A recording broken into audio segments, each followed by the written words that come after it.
வீட்டில் மின்சாரத்தை பயன்படுத்தி பெறப்படும் வெப்ப சக்தியை கொண்டு நீரை கொதிக்க வைக்கிறோம். சரியா? அப்ப மின் சக்தியை வெப்ப சக்தியாக மாற்றி நாங்க கொதிக்க வைக்கிறோம். அங்க வெப்ப நிலை மாற்றம், சக்தி நிலை மாற்றம் மின் சக்தி வெப்ப சக்தியாக மாறுது என்பது மறைமுகமாக சொல்லப்படுது. நீரை வெப்பமேற்றும் போது நீரினுள் வெப்பம் கடத்தப்படும் முறை எது? நீரை வெப்பமேற்றும் போது நீரினுள் வெப்பம் கடத்தப்படும் முறை எது? சொல்லுங்க பார்ப்போம். பொதுவாக திரவத்தினூடாக வெப்பம் கடத்தப்பட்ட பிரதான முறை கடற்காற்று, தரைக்காற்று எல்லாம் இடம்பெறுவதை நீங்க பார்த்திருப்பீங்க. உங்களோட புக்லையும் பார்க்கலாம். இப்படி ஒரு படம் ஒன்று காட்டப்பட்டிருக்கு. துணிக்கைகள் அசைவதோடு வெப்பமும் அசையும். வெப்பமாக மேலே செல்லும் துணிக்கையோட்டம் நீரினுள். இப்ப நீரினுள் வெப்பம் கடத்தப்படும் முறை என்ன முறை? உடன்காவுகை. உடன்காவுகை அல்லது மேற்காவுகை முறை. இந்த கேள்விக்கு வெப்பம் கடத்தப்படும் முறை மேற்காவுகை முறை. 500 கிராம் திணிவுடைய நீரை 30 பாகை செல்சியஸிலிருந்து கொதிநிலை வரை சூடாக்குவதற்கு தேவையான வெப்ப கணியத்தை காண்க. வெப்ப கணியம் என்றால் என்ன எழுத்து? என்ன சமன்பாட்டுல என்ன எழுத்து? Q சமன் mc தீட்டால Q கேட்டிருக்கு. சரி, சொல்லுங்க பாப்போம். என்ன பெருமான விட, என்ன விட வந்துச்சு? விட வந்தாக்கள் விடைய போடுங்க சாட் பாக்ஸ்ல.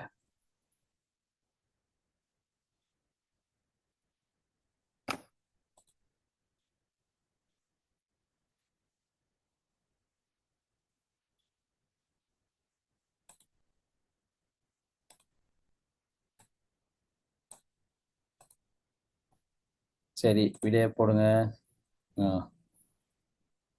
சரி, ஆனால் அழகு பிழை. வெப்ப கணியத்தை காண்க என்று கேட்டால் வெப்ப கணியத்துக்கு என்ன அழகு?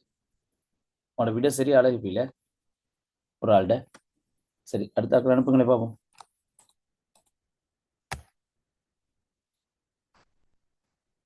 Q சமன் mc தீட்டா.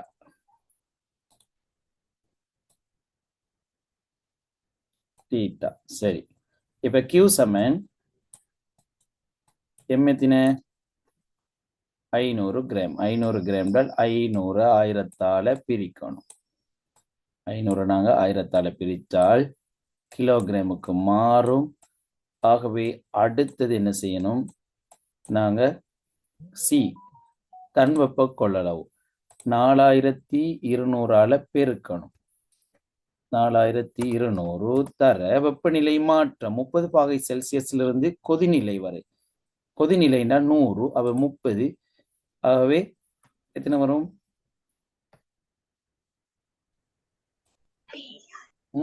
100ல இந்த 30 போனா எத்தனை? 70. 100ல 30 போனா 70 வரும்.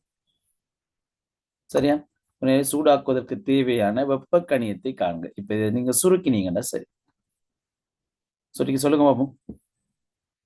வந்த விடைகள் வெப்பக்கணியத்தின் அலகு செல்சியஸ் அல்ல, கெல்வினும் அல்ல. ஒரு ஆட பிடையிட பெருமானம் பிழ, இன்னொரு ஆட அலகு பிழ. இப்ப சரி, ஓகே. ஆகவே அறத்தர விடையை பார்ப்போம். சமன் அறத்தர, அதாவது 1 500 1000 அற தர 4200 தர 70. சரி, இப்ப இதை சுருக்கினீங்க என்றால் என்ன வரும்?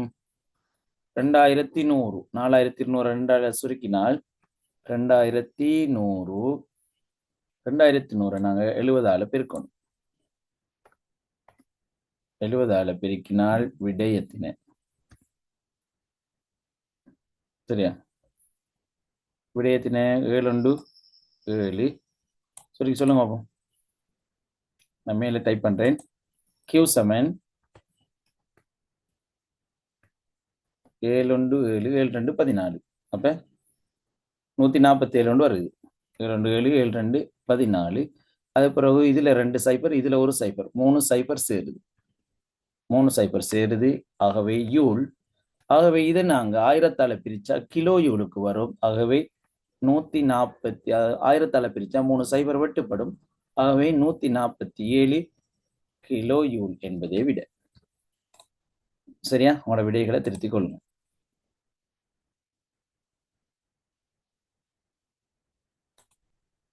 சரிதானே? சரி. வீடுகளில் வானொலி, மடிக்கணினி என்பன நேரோட்ட மின்னோட்டத்திலேயே தொழிற்படுகின்றது. இதற்கு இயைபாக வீட்டுக்கு வழங்கப்படும் ஆடலோட்ட மின்னோட்டத்தை நீரோட்ட மின்னோட்டமாக மாற்றும் சுற்று வழிப்படம் ஒன்று தரப்பட்டுள்ளது. ஆடலோட்டத்தை நீரோட்டமாக மாற்றணும். சரியா? நாங்க இலத்திரனியல் பாடத்திலே செஞ்சிருக்கோம். ஆடலோட்டத்தை நீரோட்டமாக மாற்றுவதுதான் நாங்க படிச்ச இலத்திரனியல் பாடத்துல மெயின் நோக்கம். ஏன் காரணம்? இதுல இந்த சீல இந்த கூற்றுல தரப்பட்டிருக்கு, வானொலி, மடிக்கணனி. சரி, இதை போன்ற பல இலத்திரனியல் சாதனங்கள் நேரோட்ட மின்னோட்டத்திலாம் தொழிற்படும். ஆனால் எமக்கு கிடைக்கிற, எங்கள் வீட்டுக்கு கிடைக்கிற மின்னோட்டம் ஆடலோட்டம். அந்த ஆடலோட்டத்தை நேரோட்டமாக மாற்றுவதற்கு இந்த உபகரணங்களுக்குள்ள ஒரு மின் சுற்று சேர்க்கிட் சரியா இருக்கும். அந்த சேர்க்கிட்ல என்ன வேலை? ஆடலோட்டத்தை நேரோட்டமாக மாற்றும் செயற்பாடு. அதற்கான ஒரு சுற்று தரப்பட்டிருக்கு எங்களுக்கு. சரியா? இந்த சுற்று நீங்க பார்க்கலாம். 4 இருவாய்கள் இருக்கு, ஒரு கொள்ளளவி இருக்கு. சரியா? 4 இருவாய், ஒரு கொள்ளளவி. உங்களை எக்ஸ் ஒரு உபகரணமா இருக்கும். அதாவது இது எங்களுக்கு தேவையான அந்த உபகரணம். இங்க ஆடலோட்டம் வழங்கப்படுது. சரி, சுற்றில் காட்டப்பட்டுள்ள ஏபிசிடி ஆகிய கூறுகளை பெயரிடுக. என்னது? ஏ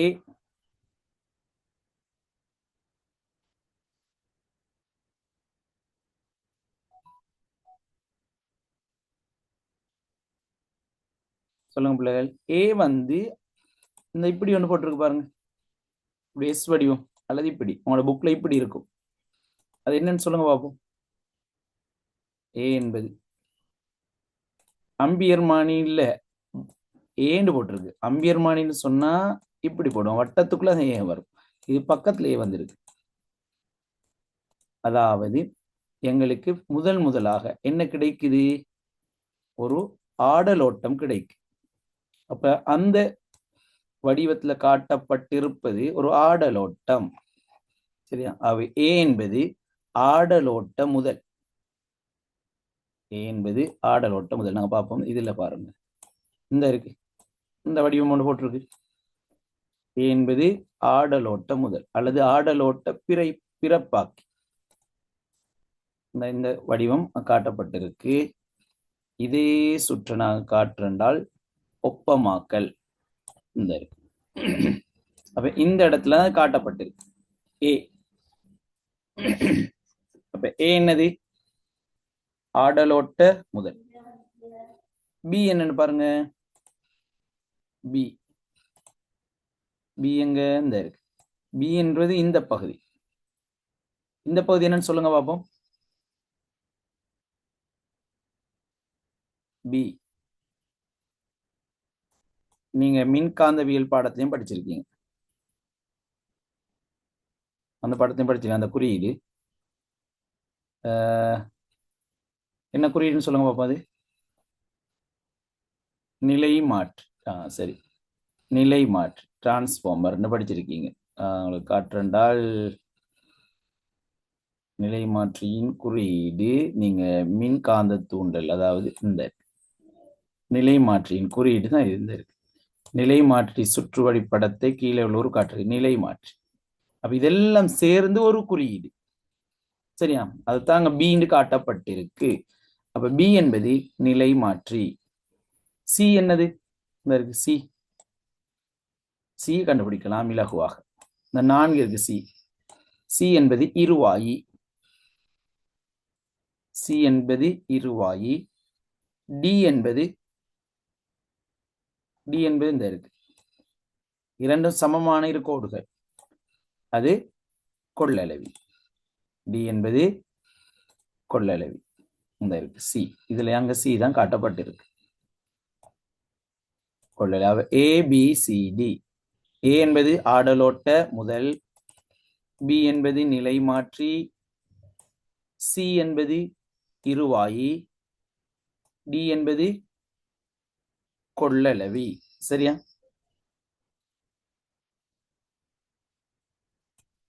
சரி, நான் அடுத்த கேள்விக்கு போவோம். எக்ஸில் தோன்றும் அலை வடிவத்தை வரைக. எக்ஸில் தோன்றும் அலை வடிவம். அப்ப இது 4 இருவாய்கள் பயன்படுத்தப்பட்ட அமைப்பு. 4 இருவாய்களுடன் ஒரு கொள்ளளவி பயன்படுத்தப்பட்டால், 4 இருவாய்களுடன் ஒரு கொள்ளளவி, பாருங்க, ஒரு இருவாயு பயன்படுத்தப்பட்டால் அரை அலை சீராக்கம் நிகழும். சரியா? அந்த ஒரு இருவாயுடன் ஒரு கொள்ளளவி பயன்படுத்தப்பட்டால் அரை அலை சீராக்களின் ஒப்பமாக்கல். சரியா? அரை அலை சீராக்களின் ஒப்பமாக்கல்னு சொல்லுவோம். அரைவாசி அலைகள் சீராக்கப்படும். ஒரு இருவாயுடன் ஒரு கொள்ளளவி இருந்தால் அதுக்கு பேர் என்ன? அரை அலை சீராக்கல் சுற்றின் ஒப்பமாக்கல். இந்த ஒப்பமாக்கல் சொல் எப்ப வரும்னால் ஒரு கொள்ளளவி வரும்போது வரும். கொள்ளளவி இல்லாமல் இருக்கும்போது சீராக்கல் முடியும். அதை ஞாபகம் வச்சுக்கொள்ளுங்க. அரை அலை சீராக்கல் சுற்றின் ஒப்பமாக்கல் தான் ஒரு இருவாயு பயன்படுத்தப்படும் போது கொள்ளளவி சேரும் போது. இப்ப 4 இருவாய்கள் பயன்படுத்தப்பட்டால் அந்த இடத்துல அரை அலை சீராக்கம் முழு அலை சீராக்கம் என்ற பெயருக்கு மாறும். 4 இருவாய்கள் பயன்படுத்தப்பட்டால் முழு அலை சீராக்கல் என்று மாறும். அதுல ஒரு கொள்ளளவி இணைக்கப்படும் போது அந்த சொல் சேரும். என்ன சொல்?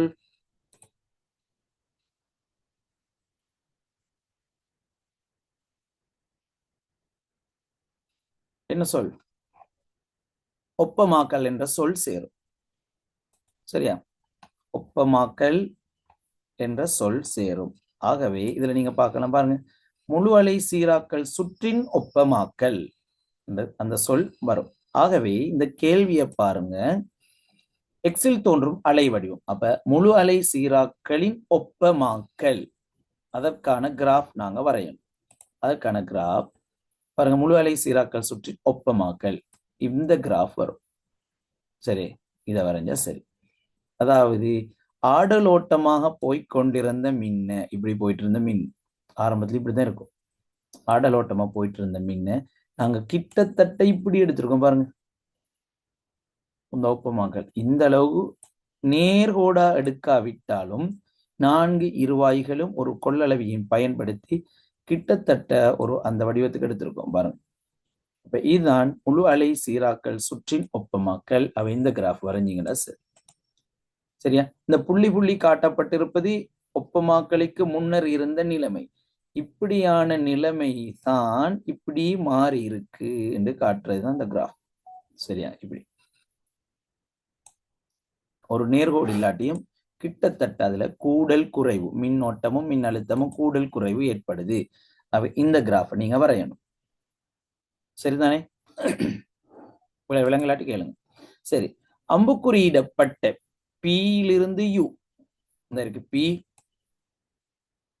இந்த இருக்கு யூ, அம்புக்குறியன் போடப்பட்டிருக்கு, இந்த இருக்கு பியிலிருந்து யூ திசையில் செல்லும் மின்னோட்டம் சுற்றி ஓடுவதை அம்புக்குறியிடப்பட்ட ஆங்கில எழுத்துக்கள் மூலம் காட்டுக. ஆங்கில எழுத்துக்கள் மூலம் காட்ட சொல்லுங்க. சரி, இப்ப நாங்க பார்ப்போம் எப்படி போகும்னு சொல்லி. ஒரு அனுப்பியிருக்கு PABCDU.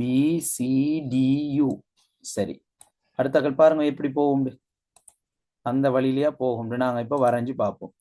வந்த விடை ஒன்று எப்படி இருக்கு, எந்த அடிப்படையில போகுதான். சரி, நீங்க போட்ட விட சரியானு பார்ப்போம். இப்ப அடுத்தாக்கள் சொல்லுங்க பார்ப்போம் எப்படி போகுதுண்டு.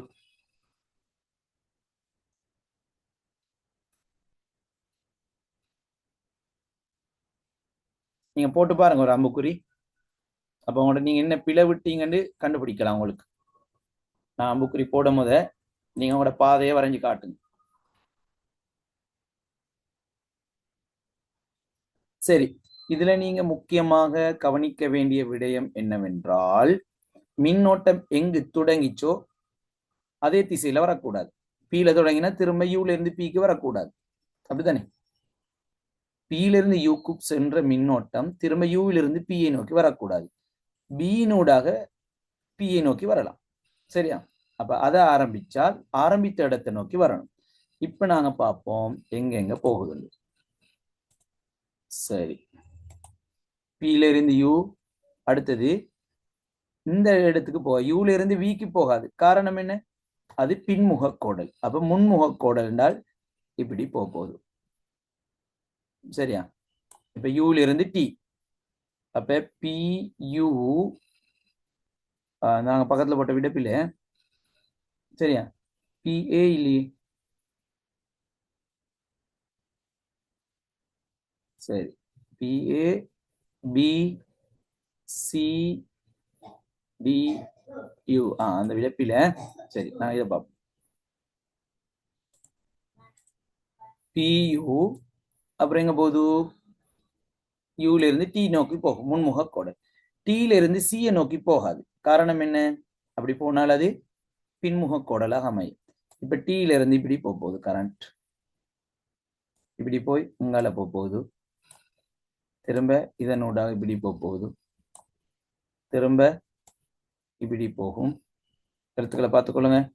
இப்ப இங்க வளைவு ஒன்று காணப்படுது. என்ன அர்த்தம்டால் அந்த வயரும் பி சி போற வயரும் கியூ வி என்ற வயரும் டச் ஆகுது இல்ல. அது ரெண்டும் வேற வேற வயர். இல்ல நீங்க நினைக்கலாம் ஒரு சகவடிவிலான வயர் என்று சொல்லி. அதாவது அதுக்கு மேல இது போகுது, அல்லது இதுக்கு மேல அந்த பிசி என்ற வயர் போகுது. ரெண்டும் வேற வயர், ரெண்டும் டச் ஆகுது இல்ல. ரெண்டுக்கும் இடையிலான இணைப்பொன்று இல்லை என்று காட்டுவதற்கு தான் இந்த வலை செல் ஒன்று காட்டப்படுது. இப்ப கியூல இருந்து கரண்ட் விக்கு போகும். இப்ப வில இருந்து யூ நோக்கியும் போகலாம். பாருங்க, இப்படி யூ நோக்கியும் போகலாம் மாதிரி இருக்கும். அதே போல வில இருந்து இந்த வடிவத்திலையும் போகலாம். யூ நோக்கி போகுமா, நான் இப்ப காட்டப்படும் திசையில போகுமா? சொல்லுங்க பாப்போம். இப்படி போகுமா அல்லது இப்படி போகுமா?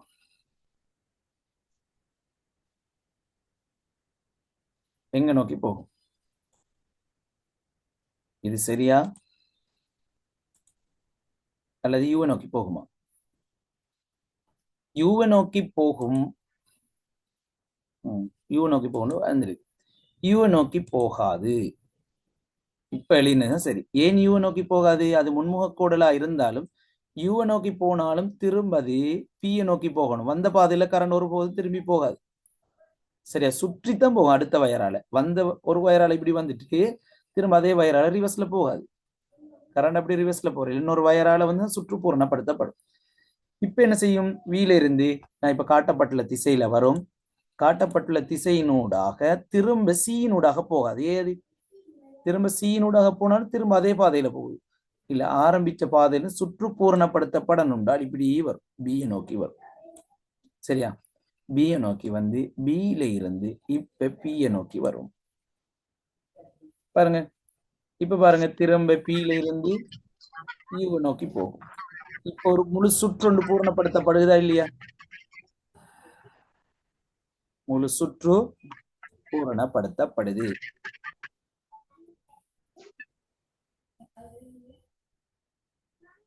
சரியா பிள்ளைகள்?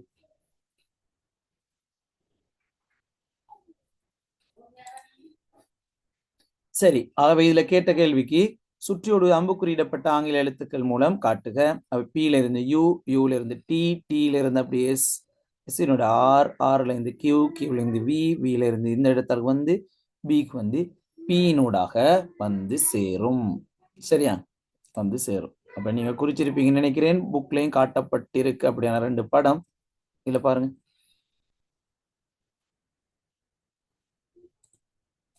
சரி, இதுல பாருங்க. எக்ஸில் ஆரம்பிச்சால் சிவப்பு நிறம், எக்ஸில் ஆரம்பிச்சதெல்லாம் இப்படித்தான் போகுது. சரியா? இப்படி ஆரம்பிச்சு இங்களை வந்து திரும்ப இதனூடாக வந்து இப்படி வந்து இந்த சிவப்பு நிறம் இப்படி வந்து இந்த பாருங்க, சிவப்பு நிறம் எக்ஸில் இருந்து இந்த திசையில ஆரம்பிக்குது, திரும்ப வையை நோக்கி வந்து சேருது. அப்ப எக்ஸில் ஆரம்பிச்சால் திரும்ப எங்கால வையை நோக்கி வந்து சேரணும். சரியா பிள்ளைகள்? வயல ஆரம்பிச்சால் எக்ஸை நோக்கி வந்து சேரணும். பாருங்க, நீல நிறம் எக்ஸை நோக்கி வந்து சேருது. அப்ப அது ஆரம்பிச்சிருக்கும் வயல இருந்து தான் இப்படி வந்து இப்படி வந்து இப்படி நீல நிறத்தை நான் வரைஞ்சு காட்டுறேன்.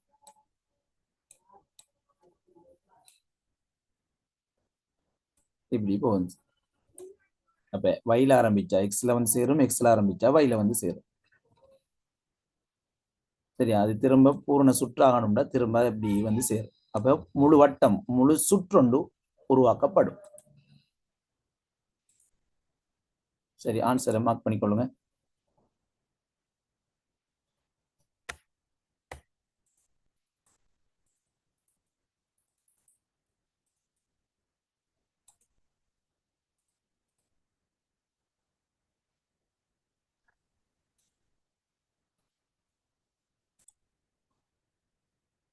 இப்ப அடுத்த கேள்வி, பகுதி பியின் முதல் சுற்றின் 50 சுற்றுக்களும் துணை சுற்றில் 100 சுற்றுக்களும் உள்ளன. முதல் சுற்றின் வோல்ட் அளவு 230 வோல்ட் எனின் துணை சுற்றின் வோல்ட் அளவை கணிக்க. பகுதி பி என்றால் நிலை மாற்றி. இந்த கேள்வியை வச்சு பி என்னன்னு முதலாம் கேள்விக்குரிய விடையை கண்டுபிடிக்கலாம். சரியா? ஆகவே நாங்க இதுக்கு பயன்படுத்துற முதன்மை சுற்றுண்டால் பி பயன்படுத்துவோம், பிரைமரி. சரியா? துணை சுற்றுண்டால் எஸ், செகண்டரி பயன்படுத்துவோம், எஸ். சரியா? ஆகவே நீங்க சமன்பாடு படிச்சிருப்பீங்க 13ஆம் பாடத்துல. இதுதான் முதல் சுற்றுக்களின் எண்ணிக்கையின் கீழ் துணை சுற்றுக்களின் எண்ணிக்கை. மிகவும் இலகுவான சமன்பாடு. முதன்மை சுற்றுக்களின் எண்ணிக்கையின் கீழ் துணை சுற்றுக்களின் எண்ணிக்கை. அதே போல முதற் சுற்றின் மின்னழுத்தத்தின் கீழ் துணை சுற்றின் மின்னழுத்தம். அப்ப சுற்றுக்களின் எண்ணிக்கைக்கு கேபிட்டல் என் பாவிப்போம், அது முதன்மை என்று வந்தால் பி பாவிப்போம். அதே போல முதற் சுற்று மின் அழுத்தத்துக்கு வி பாவிப்போம், முதன்மை என்றால் பி பாவிப்போம். எஸ் என்பது செகண்டரி, துணை சுற்று. சரி, இந்த சமன்பாட்டை அடிப்படையாக கொண்டு நாங்க இந்த கேள்வியை செய்வோம். சரி, இந்த கேள்வியில பாருங்க, பார்ப்போமே. இதுல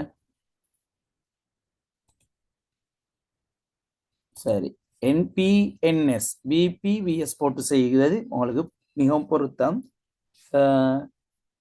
N1 N2 செய்யறதை விட இப்ப நாங்க என்பியை பார்ப்போமே. என்பி இதுல பாருங்க, முதற் சுற்றில் 50 சுற்றுக்கள். அப்ப 50 முதற் சுற்றில் 50 சுற்றுக்கள். துணை சுற்றில் 100 சுற்றுக்கள். அப்ப துணை சுற்றில் 100 சுற்று. அப்ப அதை எத்தனால பிரிக்கணும்? 100ஆல பிரிக்கணும். NS 100. அது சமன் முதற் சுற்றின் வோல்ட் அளவு 230. அப்ப விபி 230. அதை நாங்க பிரிக்கணும் துணை சுற்றின் வோல்ட் அளவு. இப்ப கேட்கப்பட்டிருப்பது விஎஸ். சரியா? விஎஸ் தான் கேட்டிருக்கு. இப்ப சயின்ஸ்ல பிரதியிடல் இதோட முடிஞ்சு. இப்ப உங்களுக்கு இருக்கிறது குறுக்கு பெருக்கம். சரி, அப்ப இப்ப குறுக்கு பெருக்கம் செஞ்சால் இங்க விஎஸ் வரும், அப்படிதானே? அப்ப விஎஸ் சமன் விஎஸ்ங்களை வந்து பெருக்கப்பட போகுது. தர 50/100 என்பது 1/2 சமன் 230. இப்ப நாங்க சுருக்கினால் இங்க விஎஸ் நீக்க துணை சுற்றின் மின்னழுத்தம் சமன் இந்த 2 சமனுக்கு அங்கால போய் என்ன செய்யும்? பெருக்கப்படும். ஆகவே 230 தர 2 எத்தனை? 230 தர 2. ஆகவே விஎஸ் சமன் என்ன வரப்போகுது? 460 வாட். இதுதான் விடை, 460 வாட். வால்ட் போட இல்லாட்டி நீங்க அவ்வளவு செஞ்சு பிள்ளை தான் விழும். சரியா? ஏதாவது சந்தேகம் இருக்கா? இதுதான் செய்க வழி. 460 வால்ட். இந்த சமன்பாடை ஞாபகம் வச்சுக்கொள்ளுங்க. இது மிகவும் இலகுவான சமன்பாடு. இது MCQக்கும் வரலாம். முதற் சுற்றுக்களின் எண்ணிக்கையின் கீழ் துணை சுற்றுக்களின் எண்ணிக்கை, முதன்மை சுற்றின் மின்னழுத்தத்தின் கீழ் துணை சுற்றின் மின்னழுத்தம். சரியா? ஓகேயா? செஞ்சு முடிஞ்சா ஓகேன்னு போடுங்க. அப்ப அடுத்த கேள்விக்கு போகலாம்.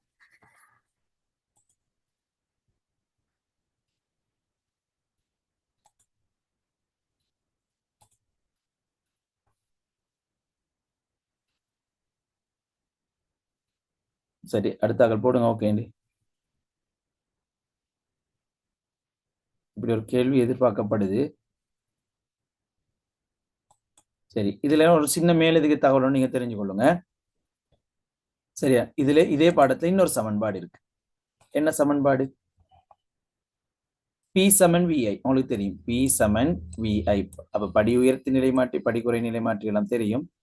அதுல இன்னொரு சமன்பாடு தான் வலு சமன் பி சமன் விஐ உங்களுக்கு தெரியும். அப்ப இதுல இலட்சிய நிலை மாற்றினால் சக்தி இழப்பு இல்லை அப்படின்னால் முதன்மை சுருளுக்கு வழங்கப்படும் அதே அழுத்தம், அதாவது விஐயும் ஐயையும் பெருக்குவது துணை சுருளுக்கு வழங்கப்படும். துணை சுருளிலும் காணப்படும். துணை சுருளிலும் விஐ என்று இருக்கும். அதைத்தான் இங்க சொல்லப்படுது.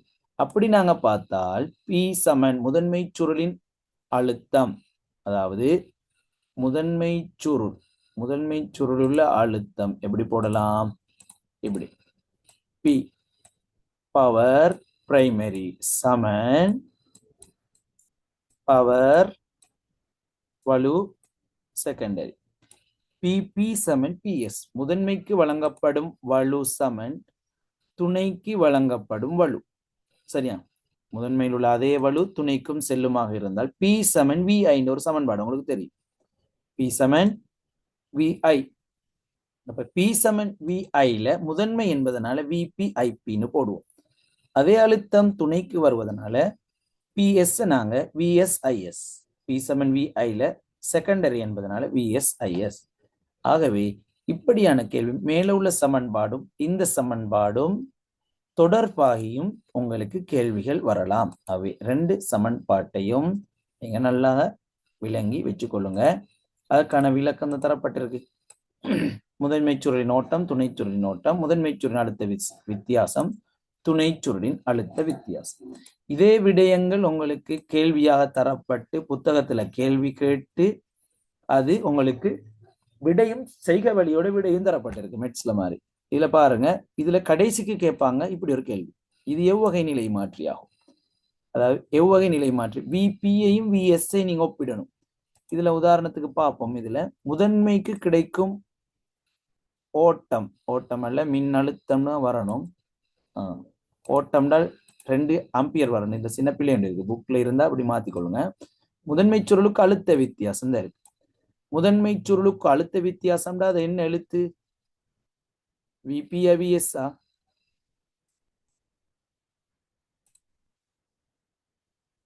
பிரைமரி. விபி முதன்மைக்கு வழங்கப்படும் அழுத்த வித்தியாசம் விபி. விபி 12 வோல்ட் இருக்கு. சரியா? இதுல முதலாவது கேள்வி இருக்கு, துணை சுருளின் அழுத்த வித்தியாசம் எத்தனை? அப்ப துணை சுருள் அழுத்த வித்தியாசம் இந்த சமன்பாடுகளை பயன்படுத்தி இந்த விபி இங்கில் விஎஸ், என்பி இங்கில் என்எஸ் அல்லது மறுதலையாக எழுதலாம். விஎஸ் இங்கில் விபி, என்எஸ் இங்கில் என்பி. அப்படி எழுதி பார்க்கும்போது விஎஸ் 120 வோல்ட் வருது. அப்ப முதன்மையில எத்தனை இருந்துச்சு? 12 வோல்ட். VP 12 volt, vs 120. ஆகவே இதுல அழுத்தம் அதிகரிக்கப்பட்டிருக்கு. அழுத்தம் அதிகரிக்கப்பட்டிருக்குமாக இருந்தால் அது படி கூட்டு நிலை மாற்றி. அதை வச்சு எங்களுக்கு விட அளிக்கலாம். அழுத்தம் குறைவாக இருக்கும் மாதிரி, அதாவது விபியை விட விஎஸ் குறைந்து வந்தால் அதை நாங்க படிக்குறை நிலை மாற்றி என்று சொல்லுவோம். சரியா? அதை ஞாபகம் வச்சுக்கொள்ளும். சரி, இப்ப நாங்க அடுத்த கேள்விக்கு போவோம். மோட்டார் ஒன்றின் செயற்பாட்டை விளக்கும் வரைபடம் ஒன்று காட்டப்பட்டுள்ளது. இந்த செயற்பாடு எங்க புக்ல உள்ள செயற்பாடு. இது இன்னும் எக்ஸாமுக்கு கேள்விக்கு வரல. சரியா? ஆகவே அந்த செயற்பாடு அடிப்படையாக கொண்டது. இது பிளெமிங்கின் இடக்கை விதி படிக்கும்போது அது தொடர்பாக வந்த ஒரு செயற்பாடு. சரி, அந்த கேள்வி நாங்க பார்ப்போம்.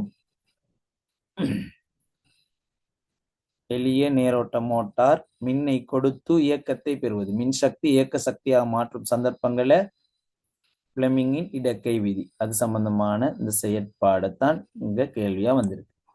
சரி, இதுல என்ன செய்வோம்? கம்பிச்சுருளை எடுத்து நாங்க சுற்றுவோம். கம்பிச்சுருள்ட இந்த கத்தி காட்டப்பட்டிருக்கு. இந்த 2 முனைகளையும் முழுமையாக ஃபுல் ரவுண்டை நாங்க சீவாமல் பாதிதான் சீவுவோம்.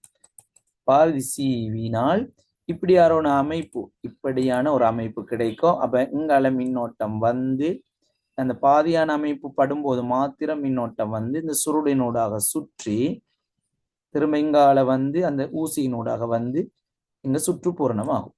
இங்க காந்தம் இருக்கு. அப்ப உங்களுக்கு பிளெமிங்கின் இடக்கை விதியில படிச்சிருப்பீங்க.